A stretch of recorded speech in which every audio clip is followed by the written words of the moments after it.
சிம்ம ராசி அன்பு சொந்தங்களுக்கு வணக்கம். எல்லாம் எப்படிங்க இருக்கீங்க? மனசார நீங்க சொல்லணும்னா ரொம்ப கஷ்டத்துல தான் வாழ்ந்துட்டு இருக்கீங்க. நான் அத மறுக்கல. இருந்தாலும் நம்ம தலையில என்ன எழுதியிருந்தாலும், அத கடந்து வர்றதுக்கு கடவுளுடைய துணை நமக்கு கட்டாயம் தேவை. அப்படி சிம்மத்துடைய கஷ்டங்களுக்கு, கவலைகளுக்கு அந்த கடவுள் பொறுப்பேற்கட்டும். அந்த கஷ்டத்தை கடந்து வர்றதுக்கான ஒரு வெளிச்சமான பாதையை அந்த தெய்வங்கள் அமைத்து கொடுக்கட்டும். சிம்மம் அப்படின்னாவே கோபதாபங்கள் அதிகம். அது அப்படியே பார்த்தீங்கன்னாக்கா, எந்த தெய்வத்துக்கு பொருத்தமாகும்னாக்கா, சிவபெருமானுக்கு. அப்படியே பொறுமையா பார்த்துக்கிட்டு இருப்பாரு சிவபெருமான். பொறுமையா நெறைய தியானம் பண்ணுவாரு. அப்படியே கோபம் வெடிக்கிறப்போ எழுந்து ருத்ர தாண்டவம் ஆடுவாரு. அதேதான் சிம்மம். ரொம்ப பொறுமையா இருப்பீங்க. ஆட விட்டு வேடிக்கை பார்த்துட்டு இருப்பீங்க. ஒரு ஸ்டேஜ்ல வரும் பாருங்க, அப்ப அந்த ஆட்டம் ஆடுனவங்கலாம் அப்படியே அடங்கி போயிடுவாங்க. சிம்மத்துடைய கோபம் அப்படிதான். சிவபெருமானை வணங்கி இந்த வீடியோ பதிவை நம்ம தொடங்கலாம். ஓம் நமக் சிவாய. கருணை கடலே, அன்பின் அப்பனே, கைலாசநாதரே, காப்பாற்றுங்கள் யாவரையும். நமச்சிவாய. உன் பாத தரிசனம் என் பாவம் விலகும். உன் பாத தரிசனம் என் பக்தி பெருகும். உன் பாத தரிசனம் என்னை பரவசப்படுத்தும். உன் பாத தரிசனம் என்னை பக்குவப்படுத்தும். ஓம் நமச்சிவாய. இப்போ சிம்மராசியோட கஷ்டங்கள் விலக, நிம்மதி அடைய, ஓம் தத்புருஷாய வித்மகே சக்கரதுண்டாய தீமகி தன்னோ நந்தி பிரச்சோதயாத். இந்த மந்திரத்தை நீங்க சொல்வதன் காரணமா உங்க கஷ்டங்கள் விலகும். எனக்குலாம் சொல்ல வராதுமா, எனக்கு புரியல, எனக்கு உச்சரிப்பு தெரியல, பிரச்சனையே இல்ல. ஓம் நமக் சிவாய. இந்த மந்திர சொல்ல 27 முறை சொல்லுங்க. அந்த சிவனுடைய பரிபூர்ண அருள் கிடைக்கும். நான் பல பதிவுகள்ல சொல்லியிருக்கேன். எந்த தெய்வத்தை வேணா நீங்க வழிபாடு செய்யலாங்க. அந்த தெய்வங்கள் உங்களுக்கு சோதனைக்கு உண்டாக்கும். நீங்க கேட்கக்கூடிய வரத்துக்கு நிறைய கடினமான சூழ்நிலையை உருவாக்கி அதுக்கப்புறம் தான் உங்களுடைய வேண்டுதலை நிறைவேற்றி கொடுப்பாங்க. ஆனா சிவபெருமானை பொறுத்த வரைக்கும் நீங்க யாரா வேணா இருங்க, எப்படிப்பட்ட ஆட்களா வேணா இருங்க, ஏன் இந்த நிமிஷம் நீங்க தப்பான ஆட்களா கூட இருங்க. ஆனா இந்த நிமிஷத்தை தாண்டி ஒரு நிமிஷமாவது நீங்க அந்த உண்மையான பக்தியோட சிவபெருமானுக்காக மனமுருகி வேண்டுறீங்க, அவர்ட்ட உண்மையான பக்தியை ஒப்படைக்கிறீங்க அப்படின்னா நீங்க கேட்டதா கொடுப்பார். எந்த புராண கதைகள் வேணா எடுத்துக்கோங்க, சிவபெருமான் மட்டும்தான் அரக்கர்களுக்கு வரம் கொடுப்பார். ஆனா மற்ற தெய்வங்கள்லாம் அவங்கள தவம் புரியாத அளவுக்கு வச்சிருவாங்க. ஏன்னா அரக்கர்களுக்கு அந்த தவத்தின் பலன் கிடைச்சதுன்னா மத்தவர்களுக்கு துன்பம் அப்படின்னு. ஆனா சிவபெருமானை பொறுத்த வரைக்கும் அதை பத்திலாம் அவர் யோசிக்க மாட்டாரு. ஏன்? அவங்களுக்கு வரம் கொடுக்கறதுனால அவருக்கே பாதிப்பு வந்தாலும் சரி, அதான் வரம் கொடுத்தவன் தலையிலே கை வைக்கிறான்னு சொல்லிட்டு சொல்லுவாங்க இல்லையா? அந்த சம்பவமே சிவபெருமானுக்கு தான் நடந்தது. ஒரு அரக்கனுக்கு வரம் கொடுத்து அந்த அரக்கன் சிவனுடைய தலையிலேயே கை வைக்க வந்தது. என்ன வேணாரு? நான் யார் தலையில கை வைக்கிறனோ அவங்க எரிஞ்சு சாம்பல் ஆகிட்டணும் அப்படின்னு. சரிங்களா? அப்படி தெரிஞ்சும் அந்த அரக்கனுக்கும் அவர் வரம் கொடுத்தார்.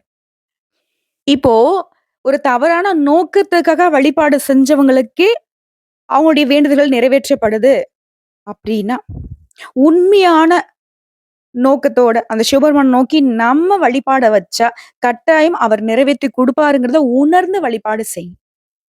ஓகேங்களா? இந்த விஷயம் தெரிஞ்சுக்கிறதுக்கு அப்புறமா சிவபெருமானுடைய வழிபாடு உங்களுக்கு தெளிவான சிந்தனையை உருவாக்கும். ஒரு பரிசோதனை வச்சிடலாமா? இப்போ சிவபெருமான மனசார நினைச்சுக்கோங்க. ஓம் நமக் சிவாய அப்படின்னு சொல்லிட்டு எங்கேயாச்சும் ஒரு இடத்துல ஒரு ஜோதி வடிவம் தெரியுதா பாருங்க. அப்போ உங்களுக்கு சிவபெருமானுடைய அனுகிரகம் இருக்குங்கிறத உணர்ந்துக்கோங்க. அது ஏதாவது ஒரு சூழ்நிலையில ஒரு போட்டோவாகவோ இல்ல உங்க மனசுக்குள்ளேயே அந்த உருவம் தெரியற மாதிரியோ கற்பனையிலயாவது தெரியுது அப்படின்னா கட்டாயம் உங்களுக்கு அந்த சிவபெருமானுடைய அனுகிரகம் இருக்குதுங்கிறத உணர்ந்துக்கலாம். அட போம்மா நீ நீ ஜோதின்னு சொன்னாக்க எங்களுடைய மூளை உடனே கற்பனை பண்ணிடும் இல்லையா அப்படின்னு சொல்லுவீங்க. அது எல்லாராலையும் பண்ண முடியாதுங்க. நிறைய பேர் சொல்லுவாங்க இல்லையா? நீங்க இந்த கோயிலுக்கு வரணும்னா கூட அந்த சிவபெருமான் முடிவு பண்ணணும். நீங்க இந்த கோயிலுக்கு வரணும்னா கூட அந்த தெய்வம் முடிவு பண்ணணும். அதேதாங்க. இந்த வீடியோ பதிவை பார்க்கணும்னா கூட உங்களுக்கு அந்த சிவபெருமானுடைய அனுகிரகம் இருக்கணும். இப்போ சிம்ம ராசியில எத்தனையோ கோடான கோடி பேர் இருப்பாங்க. ஆனா அவங்க எல்லாருடைய கண்கள்லயும் இந்த வீடியோ பதிவு படாது. புரியுதுங்களா? ரொம்ப பேசாதம்மா, சும்மா வளவளன்னு பேசிட்டு இருக்க. உனக்கெல்லாம் என்ன போயிட்டு அஸ்ட்ராலஜின்னா என்னன்னு தெரியுமா? அப்படின்னு ஒரு சிலர் பேசுறீங்க. உங்களுக்கு புரியாத ஒரு கட்டத்த நான் வரைஞ்சுக்கிட்டு நான் உங்களுக்கு புரியாத மாரி ஒரு விஷயத்த பேசினா தான், "நல்ல ஜோசியர்ப்பா" அப்படின்னு சொல்றீங்க. அதே மாதிரி உங்கள பயமுறுத்துனா மட்டும் தான், நாங்க நல்ல ஜோசியரும் கூட. உங்களுக்கு நல்லது நடக்கும். இன்னும் ஒரு சில விஷயங்கள நல்லபடியா மாத்திக்கோங்க. இந்த தெய்வத்த இப்படி வழிபாடு பண்ணுங்க அப்படின்னு. அதெல்லாம் நீ நல்ல ஜோசியர் கிடையாதும்மா. நீ ரொம்ப தூரமா இருக்கிற ஒரு கோயில சொல்லு. நான் அப்படியே அந்த கோயிலுக்கு போணும்னா கூட ஒரு 10,000, 15,000 செலவு பண்ணி போணும்.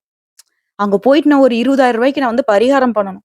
அப்பதான் எனக்கு வந்து பார்த்தீங்கன்னாக்கா, என்னோட கஷ்டம் தீரும். அதுதான் எனக்கு ஒரு திருப்தி. அப்பதான் நீ நல்ல ஜோசியர்.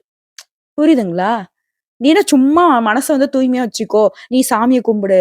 நீ கடவுள நம்பு. சரியாகிடும் அப்படின்னு நீ சொன்னீன்னா, அதெல்லாம் ஒத்துக்க முடியாது. மக்களுடைய மனநிலை அப்படிதான் இருக்கு. புரியுதுங்களா? என்ன திசை வேணா நடக்கட்டுங்க. எந்த கிரகங்கள் எப்படி வேணா இருக்கட்டும். அதற்கான ஒரு சொல்யூஷன் வந்துட்டு கட்டாயம் இருக்கு. இப்போ அஷ்டமா சனி நடக்குது, அர்த்தாஷ்டம சனி நடக்குது, கண்டக சனி நடக்குது. அது எல்லாமே நடக்கதாங்க செய்யுது. சனீஸ்வர பகவான பொறுத்தவரைக்கும் உங்ககிட்ட என்ன தெரியுமா எதிர்பார்க்கிறாரு? உண்மைய எதிர்பார்க்கிறாரு. நீ உண்மையா இருங்களேன். இப்போ சிம்ம ராசியில பொறந்தவங்க எல்லாருக்குமே இந்த அஷ்டம சனினால பாதிப்பா அப்படின்னா கட்டாயம் கிடையாது. இப்ப வந்து அஷ்டம சனியுடைய தொடக்கம் அப்படிங்கிறது உங்களுக்கு நீங்க தெரிஞ்சுக்க வேண்டிய விஷயம் என்னன்னாக்கா, 8 திக்கிலும் இருந்து ஏதாவது பிரச்சனைகள் வரதுக்கு வாய்ப்பு இருக்கு. உஷாரா இருங்கங்கிறது தான். அப்ப திட்டமிட்டு செயல்படுங்க. நாளைக்கு நீங்க என்ன பண்ணுங்கிறத முன்கூட்டியே வந்து திட்டமிட்டுட்டீங்க அப்டின்னா, அதுல எந்த ஒரு தப்பு தண்டாவும் நடக்காது. யாரையும் நம்பக்கூடாது. நம்ம ஒரு செயல செய்றோம் அப்டின்னாக்கா, கட்டாயம் நம்ம செய்றது வந்து நியாயமான செயலா? அதுல உண்மை இருக்கா? நமக்கு மட்டும் நல்லதா? நமக்கு முன்னாடி இருக்கிறவங்களுக்கு ஏதாவது பாதிப்பு வருதா? இதெல்லாம் பார்த்து செய்றப்போ, எப்படிங்க சனீஸ்வர பகவான் உங்கள தண்டிப்பாரு? அவர பொறுத்தவரைக்கும் நீதிமான். கர்மகாரகன். நீங்க செய்யக்கூடிய நல்லதுக்கும், கெட்டதுக்கும் தகுந்த மாரி பலன் கொடுக்கக்கூடியவர். இப்ப நீ நல்லதே பண்ணிட்டு இருக்க. அப்புறம் எப்படிங்க உங்கள அவரு தண்டிப்பாரு? புரியுதுங்களா? நெறைய பேசியிருக்கோம். ஸோ பிடிச்சிருந்தா பாருங்க. இல்லன்னா ஸ்கிப் பண்ணிட்டு இந்த வீடியோ பதிவுக்கான பலன்கள மட்டும் பார்த்தா கூட போதுமானது தான். உங்களுடைய விருப்பம் தான். சரிங்க. இப்போ தலைப்பு பார்த்திருப்பீங்க. மார்ச் 31 முடியறதுக்குள்ள உங்களுக்கு இருக்கக்கூடிய 8 பிரச்சனைகள் முடிவுக்கு வரப்போகுது. சிம்ம ராசி 100க்கு 100% ரகசியமான பதிவு. எல்லாமே மாறப்போகுது. என்னம்மா மாறப்போகுது? ஏதோ அஷ்டம சனி வேற வரப்போகுதாம். ரொம்ப பயமா இருக்கு. இதுக்கான விடை நான் முன்னாடியே சொல்ட்டேன். நீங்க இப்படிதான் கேட்பீங்கன்னு சொல்லி தான் நான் முன்னாடியே சொல்லிட்டேன். பயம் வேணாம். சனீஸ்வர பகவான பொறுத்தவரைக்கும் உன்கிட்ட அவர் பயத்தையும் எதிர்பார்க்கல, பக்தியும் எதிர்பார்க்கல. நீ பாட்டுக்கு உன் வேலைய செய் ராஜா. நான் பார்த்துக்கிறேன். நல்லது பண்ணியா? உன்ன ஒண்ணும் பண்ண மாட்டேன். ஏதாவது கொஞ்சம் அப்படி இப்படி வேல காட்டுறியா? அப்ப தலையில கொட்டுவேன். இதுதான் அவருடைய செயல்பாடு. நம்ம ஸ்டூடண்ட்டுங்க. அவர் வந்து வாத்தியார். உனக்கு குடுத்த பரீட்சை பேப்பர நீ கரெக்ட்டா ஆன்ஸர் எழுதிட்டு வா. தெரியலையா கூட அமைதியா இருந்துக்கோ. ஆனா பார்த்து எழுதுறது, ஏதாவது வந்துட்டு சேட்டை பண்றது இருந்தா கண்டிப்பாங்க. இதுலயும் வந்து பாத்தீனாக்க, ரொம்ப பெரிய எப்படியாவது இந்த பேப்பர வந்துட்டு மாத்தி எழுதுறது, ஃப்ரெண்ட்ஸ் கிட்ட வாங்கி எழுதுறது, இந்த மாரிலாம் வேல பண்ணாக்க வெளிய தொரத்தி விட்டுடுவாங்க. அப்படிதான் நம்முடைய வாழ்க்கையும் தண்டிக்கப்படும். இத உணர்ந்துக்கிட்டா போதும். சிம்பிள். நம்முடைய வாழ்க்கை, நம்முடைய எக்ஸாம் பேப்பர் மாதிரி தான். தெரிஞ்சத செய்யுங்க. தெரியலையா அமைதியா இருந்துருங்க. சிம்ம ராசிக்காரர்கள பொறுத்தவரைக்கும் உங்களுக்கான பலன்கள் எப்படி கணிக்கப்படுதுன்னா, உங்க ஜாதகத்துல எந்தெந்த கிரகங்கள் எங்கெங்க உட்கார்ந்துருக்காங்க, அவங்களுடைய சுபாவம் என்ன, அவங்க அந்த இடத்துல இருக்கிறதுனால உங்களுக்கு என்ன பலன்கிறத பொறுத்து தாங்க பலன் அமையும். அப்படி பார்க்கிறப்போ, இப்போ வந்து கிரகங்களுடைய அமைப்பு உங்களுக்கு சாதகமா உட்கார்ந்திருக்கு. சிம்ம ராசி, மக நட்சத்திரம், பூர நட்சத்திரம், உத்திர நட்சத்திரம் 1ஆம் பாதம். தன, வாக்கு, குடும்பஸ்தானத்த பொறுத்தவரைக்கும் பாம்பு கிரகங்களே மோசமானவர் ராகு. அவருக்கு கொஞ்சம் மோசமானவரு கேது. இவரு உட்கார்ந்திருக்காரு. அடுத்ததா களத்திரஸ்தானத்த பொறுத்தவரைக்கும் சூரிய பகவான், அவர் கூடவே தொழில்காரகன்னு சொல்லக்கூடிய சனீஸ்வர பகவான், இவங்க 2 பேரும் கூட்டணி. சூரிய பகவான் உங்களுடைய அதிபதி. அவர் கூட சனீஸ்வர பகவானுடைய கூட்டணிங்கிறது நல்லதுதான். ஏன்னா, சனீஸ்வர பகவானுடைய அமைப்பு உங்களுக்கு பாதகத்தை ஏற்படுத்தினாலும், உங்களுடைய அப்பாவா இருக்கக்கூடிய உங்களுடைய அதிபதி சூரிய பகவான் அத வந்து தடுக்க பார்ப்பாரு. அடுத்து அஷ்டமஸ்தானத்த பொறுத்தவரைக்கும் புதன் பகவான், அவரு கூடவே சுக்கிர பகவான், அவரு கூடவே பாம்பு கிரகமான ராகு பகவான். புத்திக்கு புதனு, உச்சபட்ச வாழ்க்கைக்கு சுக்கிரனு, அவங்க கூடவே ஜோடியா ராகு பகவான். இவருடைய கூட்டணி உங்களுக்கு சாதகமா, பாதகமா? அடுத்து தொழில் ஸ்தானத்த பொறுத்தவரைக்கும் நல்லதுங்க. சுபகிரகமான குரு பகவான் உட்கார்ந்திருக்காரு. அடுத்த லாபஸ்தானத்த பொறுத்தவரைக்கும் பூமிக்காரகன்னு சொல்லக்கூடிய செவ்வாய் பகவான் உட்கார்ந்திருக்காரு. அவரு எப்படி இருக்காருனாக்கா, வக்ரகதியில வலம் வராரு. இத அடிப்படையா வச்சு உங்களுடைய 8 பிரச்சனைகள் எப்படி மாறுதுன்னா, மொத விஷயங்க. மனுஷனுக்கு மனசுல இருக்கக்கூடிய கவலை இல்லன்னா, நிம்மதியா இருப்பான். இல்லையா? அதாங்க. மொத விஷயம் சிம்மத்திற்கு மனசுல இருந்த கவலைகள் நீங்கி நிம்மதி உண்டாகுது. அடுத்ததான் 2வது விஷயம். மனச தாண்டி பணம் இருந்தா பரவாயில்லன்னு தோணுது. அதுதான் கொஞ்சம் மனசுடைய கவலையே அதிகப்படுத்துறதே. 2வது உங்களுக்கு வரவேண்டிய பணம் உங்க கைக்கு வந்து சேரும். சூப்பர் இல்ல? அடுத்து 3வது பிரச்சனை. என்ன பண்ணாலும் எந்த காரியமும் கைகூடி வரமாட்டேங்குதுப்பா. நானும் முட்டுறேன், மோதுறேன், என்னென்னமோ பண்ணி பார்க்கிறேன். யார்ட்டயும் போய் பேசி பார்க்கிறேன். காரியம் நடக்கல. அப்படிப்பட்ட தடைப்பட்ட காரியங்கள ஒரு சாமர்த்தியமான பேச்சுகள்னால காரியங்கள சாதகமான பலன் கிடைக்கிற அளவுக்கு சாதிச்சுக்க போறீங்க. சூப்பர்.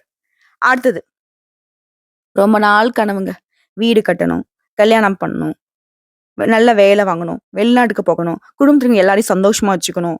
அப்படி இப்படின்னு. நனவாகுதா? இதுவாடா நினைக்கிற? இனி உனக்கு கனவே வரக்கூடாதுன்ற அளவுக்கு கவலை அதிகமா கொடுத்துட்டு இருந்தாரு இல்லையா? இனி அந்த கவலையே மறந்துருச்சு. பணமும் கிடைச்சிருச்சு.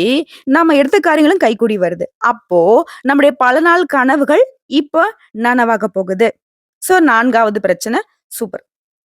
அடுத்தது சொந்தமா தொழில் பார்க்குறோம், வியாபாரம் பார்க்குறோம். ஆனா கூலி வேலை பார்க்குறோம். என்ன தொழில் செய்தாலும் சரிங்க, எந்த துறைகள்ல நீங்க இருந்தாலும் சரி. அதுல இருந்த தடைகள் விலகுது. அது சம்மந்தப்பட்ட முயற்சிகள் கூட உங்களுக்கு சாதகமான பலன் கொடுக்குது. லாபம் அதிகமாகுது. புதிய ஒப்பந்தங்கள் கிடைக்குது. அடுத்ததா 5வது விஷயம். நம்ம பணம் வெளியில மாட்டிக்கிச்சுப்பா. அத போய் கேட்டா, ஏதோ அவங்க பணத்த நம்ம போய் கேட்கிற மாதிரியும், இல்ல அவங்க கிட்ட போய் நம்ம பிச்சை எடுக்கிற மாதிரியும் நம்மள வந்து அலக்களிக்கிறாங்க. சிம்மத்திற்கு நான் பல பதிவுகள் திரும்ப, திரும்ப, திரும்ப சொல்ற விஷயம் தான். பண விஷயம் உங்களுக்கு செட்டே ஆகாது. அது யார்கிட்டயும் குடுக்குறதோ, வாங்குறதோ வேண்டாம். அப்படி மாட்டிட்டு இருந்த உங்களுடைய பணம், அதாவது இந்த பழைய பாக்கிகள் வசூலாக போகுது. அதே மாரி புதிய ஆர்டர்கள் வருவது அதிகமாகும். இது வந்து தொழில் ரீதியா வந்துருது. அடுத்த 6வது விஷயம். உத்தியோக பணிகள்ல இருக்கீங்க. தனியார் துறையோ, அரசாங்கத் துறையோ, ஆண்களோ, பெண்களோ ஏதாவது ஒரு வேலை. அந்த வேலையில இருந்த சிக்கல்கள் மறையுது. அதே மாரி உங்களுக்கு கொடுக்கப்பட்ட வேலைய செஞ்சு முடிக்க முடியாம, கூட வேலை பார்க்குறவங்க, மேல் அதிகாரிங்கலாம் உங்கள வந்து படாத பாடு படுத்தியிருப்பாங்க. இனி அவங்கலாம் வந்துட்டு சைலன்ட் ஆக போறாங்க. உங்களுக்கு கொடுக்கப்பட்ட வேலைய அவங்க சொன்ன நேரத்துல முடிச்சு குடுத்து, மன நிறைவு அடைய போறீங்க. ஓகேங்களா? அடுத்ததா 7வது விஷயம். குடும்பங்க. சிம்மத்திற்கு குடும்பம்னா உசுரு. குடும்பத்துல இருந்த குழப்பங்கள் நீங்கி சுமூகமான நிலை காணப்படுது. இதுதாங்க பெரிய நிம்மதி சிம்மத்திற்கு. அடுத்ததா 8வதா உறவுக்காரர்கிட்ட நீ எதிர்பார்த்த உதவிகள் கிடைக்கும். முக்கிய முடிவுகளை எடுக்கிறதுல இருந்த அந்த இழுபறி நிலை மாறுது. ஓகேங்களா? சுருக்கமா சொல்லணும்னா, உங்களுடைய எதிர்பார்ப்புகள் எல்லாமே பூர்த்தியாகுதுங்க. சிம்மத்துக்கு வந்து அவங்க நெனச்சது நடக்குது அப்டின்னாவே, அது அவங்களுக்கு மட்டும் நல்லது இல்லைங்க. அவங்கள சுத்தி இருக்கக்கூடிய எல்லாருக்குமே நல்லது. ஏன் அக்கம் பக்கம் இருக்கக்கூடிய வீட்டாருக்கு கூட நல்லதுதாங்க. புரியுதுங்களா? ஸோ எல்லாமே உங்களுக்கு நல்ல வகையில மாறுறதுங்கிறது தான் உங்களுடைய வாழ்க்கை நிலை உற்சாகமா இருக்க போகுதுங்கிறதுக்கான அத்தியாயம். என்னதான் இந்த மார்ச் மாதம் 29ஆம் தேதி அஷ்டம சனி ஸ்டார்ட் ஆனாலும், இந்த மார்ச் மாதம் முழுவதுமே உங்களுக்கான அதிர்ஷ்டத்தை தரக்கூடிய மாதம்னு சொல்லி முடிக்கலாம். எல்லாமே ஓகே. எல்லாமே நல்லதாவே இருக்கு. ஏதாவது ஒரு சில இடங்கள்ல வந்துட்டு நமக்கு எச்சரிக்கை தரக்கூடிய விதத்திலயும் இருக்கும் இல்ல. அது என்னங்கிறத இப்ப நான் சொல்றேன். சரிங்களா?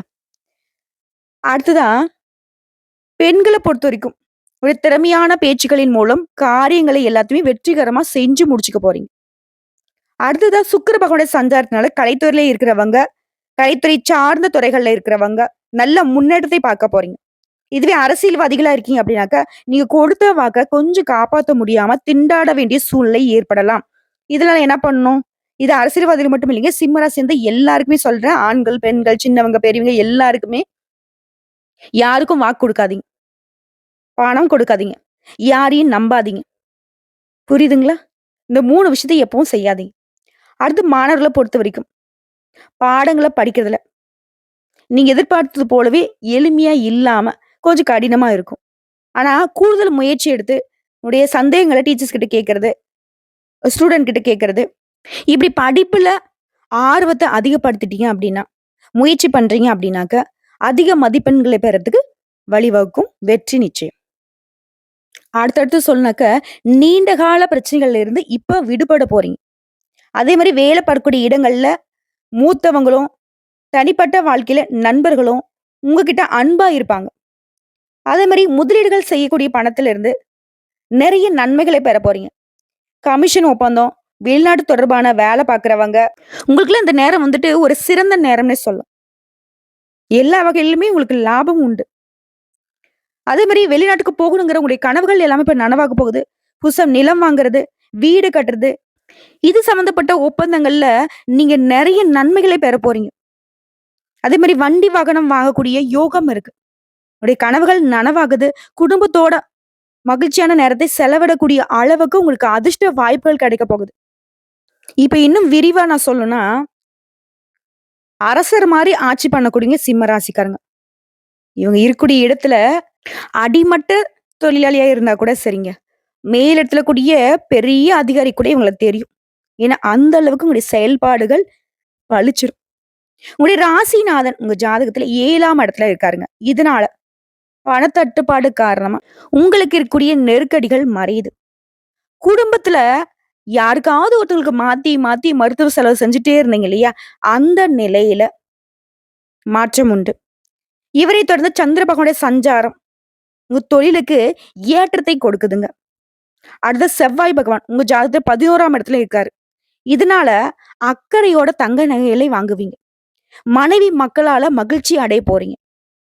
செவ்வாய் பகவான் உங்களுக்கு யோகத்த கொடுக்கிறார். அடுத்து புதன் பகவான பொறுத்தவரைக்கும் ஜாதகத்துல 8ஆம் இடத்துல உட்கார்ந்திருக்காரு. இவர்தான் புத்திக்கு அதிபதியாச்சே. இவர் என்ன பண்றாரு, இத்தன நாளா சிம்ம எதிர்த்தவங்கள, இவங்களே உங்களுக்கு உதவி செய்யற மாதிரியான வாய்ப்பை ஏற்படுத்துறாரு. உங்களுக்கு ஒரு கஷ்டம் அப்படின்னாக்கா, அவங்களே வழிய வந்து அதாவது உரிய நேரத்துல உதவி செய்வாங்க. கடன் தொல்லைகள் நீங்குது, பணவரவு அதிகமாகுது. ஓகேங்களா? அடுத்து குரு பகவான பொறுத்தவரைக்கும் ஜாதகத்துல 10ஆம் வீட்ல நிக்கிறாரு. எந்த காரணம் கொண்டும் அடுத்தவங்களுக்கு உதவி செய்றேன்னு போய் மாட்டிக்காதீங்க. அதே மாரி இரும்பு சம்பந்தப்பட்ட உபகரணங்கள கையாளுறீங்க அப்படின்னாக்க கொஞ்சம் எச்சரிக்கை அவசியம். குரு பகவான பொறுத்தவரைக்கும் உங்களுக்கு எச்சரிக்கை தான் கொடுக்கிறாரு. அடுத்து சுக்கிர பகவான பொறுத்தவரைக்கும் உங்க ஜாதகத்துல 8ஆம் வீட்ல உட்கார்ந்திருக்காரு. யார் கூட கூட்டணியில உட்கார்ந்திருக்காரு? புதன் பகவான் கூட. திருமண பிரச்சனைகள்ல இருந்த சிக்கல்கள் சரியாகுது. மனைவி மக்கள் கிட்ட இருந்த சண்டை சச்சரவு மறையுது. நிம்மதி உண்டு. அது சனீஸ்வர பகவான் 7ஆம் வீட்ல உட்கார்ந்திருக்காரு. ஏற்றுமதி, இறக்குமதி தொழில்லாம் சிறப்பா நடக்கும். திருமணம் ஆகாதவங்களுக்கு திருமணம் கைகூடி வரும். ராகு பகவான பொறுத்தவரைக்கும் ஜாதகத்துல 8ஆம் இடம். வீண் அலைச்சல், பண செலவு கொடுப்பாரு. வேலை பார்க்கக்கூடிய இடத்துல பழிச்சொல்லுக்கு ஆளாகாம பார்த்துக்கோங்க. ராகு பகவான்ங்கிறவர் யாரு? கெட்டது பண்றதுல எக்ஸ்பர்ட். உஷாரா இருங்க. அடுத்ததா கேது பகவானை பொறுத்தவரைக்கும் ஜாதகத்துல 2ஆம் இடத்துல உட்கார்ந்திருக்காரு. ராகு பகவானுடைய தம்பி இல்லையா அவரு? இது வரைக்கும் உங்களுக்கு இருந்து வந்த அந்த நோய் தொந்தரவு அகலுது. வரவுக்கு மேல செலவு இருந்தாலும் உங்களுக்கு பணத்தட்டுப்பாடு இருக்காது. அண்ணன் தப்பு பண்ணாலும், அண்ணன் பாதிப்ப கொடுத்தாலும் கேது பகவான் உங்களுக்கு அப்படியே சாதகமா உட்கார்றாரு. புரியுதுங்களா? உங்களுக்கு பாதிப்பு வராம தடுத்து நிக்கிறார். அதாவது சிம்ம ராசிக்காரங்க புரிஞ்சுக்க வேண்டிய விஷயம் என்னன்னா, ஒரு கிரகம் உங்களுக்கு பாதகத்த செஞ்சாலும் சரிங்க, இன்னொரு கிரகம் அந்த பாதகத்த தடுக்கிறது மட்டும் இல்லாம, இன்னும் அதிகமான நல்லத கொடுக்குது. இப்போ ஒருத்தன் உன்கிட்ட இருக்கிற ஒரு ரூ. 10 புடுங்கிட்டு போறான்னு வச்சுக்கோங்களேன். அதுவே இன்னொருத்தர் பாத்தீங்கன்னாக்கா, அவங்க கிட்ட ரூ. 10 புடுங்கிட்டானா, சரி, சரி கவலைப்படாத. இந்தா ரூ. 100 வச்சுக்கோ அப்படின்னு குடுக்குறாங்க. அந்த ரூ. 10 குடுக்கறது மட்டும் இல்லாம, அத விட 9 மடங்கு எக்ஸ்ட்ரா கிடைக்குது. புரியுதுங்களா? இப்ப சிம்ம ராசிக்காரங்க இப்ப கஷ்டப்படுறீங்க அப்படின்னாக்கா, அந்த கஷ்டங்கள் போகுறது மட்டும் இல்லாம, அத விட பல மடங்கு சந்தோஷம் உங்களுக்கு கிடைக்க போகுதுங்கிறத உணர்ந்துக்கோங்க. இப்ப வரைக்கும் பார்த்தா பொது பலன்களே சிம்ம ராசிக்கு இந்த மார்ச் மாதம் 31ஆம் தேதிக்குள்ள நெறைய அதிர்ஷ்டங்கள் உங்க கதவ தட்ட போகுதுங்கிறத உணர்ந்திருப்போம். இப்ப இன்னும் விரிவா நட்சத்திர பலன்கள பார்க்கலாம். மகம் நட்சத்திரம். குரு பகவானுடைய பார்வையினால சங்கடங்கள் நீங்குது. தடைப்பட்ட வேலைகள் நடக்குது. லாப செவ்வாயினால வியாபாரத்துல முன்னேற்றத்தை அடைய போறீங்க. இதுவே ரியல் எஸ்டேட் பண்றீங்க, பில்டர்ஸா இருக்கீங்க, அதாவது கட்டிடம் சம்மந்தப்பட்ட தொழில், நிலம் சம்மந்தப்பட்ட தொழில். உங்களுக்கு எல்லாருக்குமே லாபம் உண்டு. ஒரு சிலருக்கு புதிய சொத்து சேரும். அடுத்து பூர நட்சத்திரம். உங்களோட பல நாள் கனவுகள் நனவாக போகுது. உடல் நிலையில இருந்த பாதிப்புகள் குறைய போகுது. ஆரோக்கியம் சீராகுது. சுக்கிரனும், புதனும் வக்ரமாக இருக்கிறதுனால எல்லா விதங்கள்லயும் கொஞ்சம் நிதானத்த கடைபிடிங்க. அடுத்து உத்திர நட்சத்திரம் 1ஆம் பாதம். சூரிய பகவான பொறுத்தவரைக்கும் சப்தமஸ்தானத்துல சஞ்சாரம் பண்றது, நீங்க எதிர்பார்த்த முன்னேற்றத்தை அடைய வைக்கிறாரு. அரசு பணியில இருக்கிறவங்களுக்கு விரும்பிய இடத்துக்கு இடமாற்றம் உண்டு. செவ்வாயினால உங்களுடைய நிலையில உயர்வு உண்டு. துணிச்சலாக செயல்படுவீங்க. தடைப்பட்ட வேலையை கூட இப்ப நடத்தி முடிச்சுப்பீங்க. உங்கள பொறுத்தவரைக்குங்க, பரிகாரம். அனுதினமும் சிவபெருமானை வழிபாடு செய்ய சங்கடங்கள் நீங்கும். 2வதா, அனுதினமும் ஏதாவது ஒரு ஆலயத்துக்கு போயிட்டு உங்க கால அப்படி வச்சுட்டு வாங்க. பரம சௌக்கியம் உண்டாகும். அது மட்டும் இல்லாம அனுதினமும் பூஜை அறையில மாலை நேரம் 5:30 மணிக்கு மேல விளக்கேற்றி வழிபாடு செய்ய. அந்த தீப ஒளியின் காரணமா குடும்பத்துல சுபிக்ஷம் உண்டாகும். 3வது பரிகாரம். ஒவ்வொரு ஞாயிற்றுக்கிழமையும் சிவபெருமானுக்கு வில்வ இலைகளால அர்ச்சனை செய்து வணங்க. எல்லா நன்மைகளும் உண்டாகும். காரியங்கள்ல வெற்றி கிடைக்கும். அப்போ எந்த அளவுக்கு சிவபெருமான நீங்க வழிபாடு செய்யணுங்கிறத புரிஞ்சுக்கோங்க சிம்ம ராசிக்காரங்கள. திரும்பவும் லிஸ்ட் போட்ட மாரி சொல்றேன். உங்களுக்கு சாதகமும், பாதகமும். செவ்வாய் பகவான பொறுத்தவரைக்கும் லாபஸ்தானத்துல இருக்காரு. சுக்கிர பகவான பொறுத்தவரைக்கும் அஷ்டமஸ்தானத்துல இருக்காங்க. இவங்க 2 பேருமே உங்களுக்கு நன்மையை மட்டுமே கொடுக்குறாங்க. உங்க ராசிநாதனுடைய பார்வைங்கிறது உங்க ராசிக்குள்ளேயே பலம் பெறுவதனால உங்களுடைய பலமும் கூடுது. சரிங்களா? தம்பதிகளுக்கு இடையே இருந்து வந்த கருத்து வேற்றுமை மறையுது. குடும்ப ஒற்றுமை மேம்படுது. தொழில், வியாபாரம் பார்க்குறவங்க வெற்றி அடைவீங்க. எடுத்த காரியங்கள் எல்லாமே உங்களுக்கு வெற்றியை கொடுக்கும். சொல்லப்போனாக்கா, நீங்க ஒரு வேலைய பார்த்துட்டீங்க அப்படின்னாக்கா, வெற்றிங்கிறது தன்னால உங்கள தேடி வரும். இதுவே அரசாங்க போட்டித் தேர்வுகள்ல வெற்றி பெற போறீங்க. சுக்கிரனுடைய பலம் அப்படிங்கிறது உங்களுக்கு, குறிப்பா கலைஞர்களுக்கு நல்ல காலங்க. அதிர்ஷ்ட வாய்ப்புகள் தேடி வரும். அத நீங்க பயன்படுத்திக்கணும். மக்கள் மத்தியில உங்களுடைய செல்வாக்கு பெருகுதுங்க. இது தொடர்ந்து கவனமா இருக்கக்கூடிய இடம்னு பார்த்தோம்னாக்கா, குரு பகவானுடைய அமர்வுங்கிறது ஜீவஸ்தானத்துல பலவீனத்த கொடுக்குது. புதுசா தொழில் பண்றேன் அப்படின்னாக்கா, அத கொஞ்சம் தள்ளி போடுங்க. உங்களுக்கு விருப்பமே இல்லாத இடத்துல இருக்காதீங்க. செய்யக்கூடிய வேலையில திருப்தியை ஏற்படுத்துற மாரி இருங்க. பண இழப்புகள் உண்டாகுறதுக்கு வாய்ப்பு இருக்கனால பண விஷயத்துல கவனமா இருங்க. அதே மாரி சனி பகவானுடைய அமர்வுங்கிறது குடும்பத்துல குழப்பத்தை ஏற்படுத்தும். அப்ப குடும்பத்துல குழப்பம் ஏற்படாத வண்ணம் குடும்பத்தின் மீது அக்கறை கூடணும். அதே மாரி உடல் ஆரோக்கியத்திலும் அக்கறை வச்சுக்கோங்க. இவ்வளவுதாங்க. சிம்மத்த பொறுத்தவரைக்கும் உங்களுக்கு இருக்கக்கூடிய அந்த 8 பிரச்சனைகளும் எப்படி மறையுதுன்னு சொல்லியாச்சு. அதையும் தாண்டி நீங்க எந்தெந்த விஷயங்கள்ல கொஞ்சம் கவனமா இருக்கணுங்கிறதும் சொல்லியாச்சு. அதே மாரி நீங்க வழிபாடு செய்ய வேண்டிய தெய்வம் மற்றும் பரிகாரமும் சொல்லியாச்சு. இதை எப்படி நீங்க பயன்படுத்துறீங்க, இது எப்படி நீங்க எடுத்துக்கிறீங்கிறதுல தான் உங்களுடைய வாழ்க்கை நிலை உயர்வுக்கு போறதும், இல்ல இப்படியே கன்டின்யூ ஆகுறதும். ஆனா இத விட கீழ வரமாட்டீங்க. பயப்படாதீங்க. ஏன்னா தெய்வங்கள் உங்களுக்கு துணை. கிரகங்கள் எல்லாமே உங்களுக்கு சாதகமா உட்கார்ந்திருக்கு. ஆக மொத்தத்துல சிம்ம ராசிக்கு இனி வரக்கூடிய ஒவ்வொரு நாட்களுமே உங்களுக்கு உயர்வை தரக்கூடிய நாட்கள் தான். வாழ்த்துக்கள். ஓம் நமச்சிவாய!